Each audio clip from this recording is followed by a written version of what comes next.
Shalom NMC ku mazina yanje nitwa Vyizigiro Dansi nkaba nkunda Yesu kandi nkaba nkijijwe. Nayimenye bivanye n'ubutumire narose buvuye ku worship Cedric yantumiye kugira ndamufashe ku ndirimbo yagomba gusohora.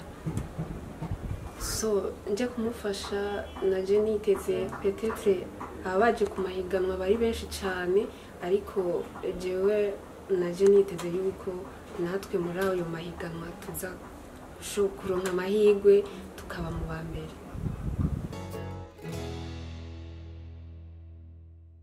So jewe n'ivyanciye intege kubera nyuma yaho naza ndamubaza hama agaheza akambwira yuko ibikorwa biriko biragenda uko bimeze. Ico nubaha ku muco ku ndirimbo ya Cedric plutôt yuko turamaze kuja muri studio kuyikora, ndisi yuko vuba irashobora kuza ahagaragara.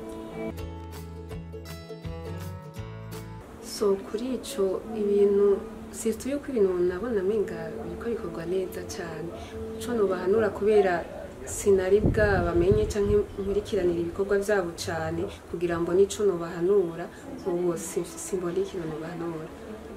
So ico ngiye gukora ngiye kuza ndakwikirana cyane, hama ikindi naco ngiye kuza ndakora ama partage menshi kugira abagenzi banje batabizi kugira bazi barabimenya. Ego si benshi ndakwikirana ariko hari akarusho kubera nanje studio yarakuvyo maze kubona irakora cyane kandi irakora ku buryo biteye ubwoba vraiment.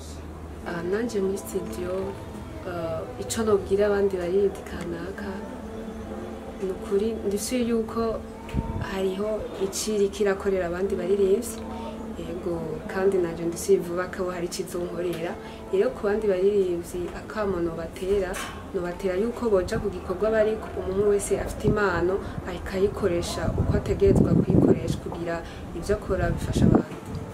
Maze kuvyumva mu rukurikirane rudasanzwe mu byaranze nanje muri studio ku ncuro ya kabiri, aho mwakomeje kwitega mbega za ndirimbo batubwira bwa bushimwe bimeze gute kubwa baririmbyi bacu batsinda.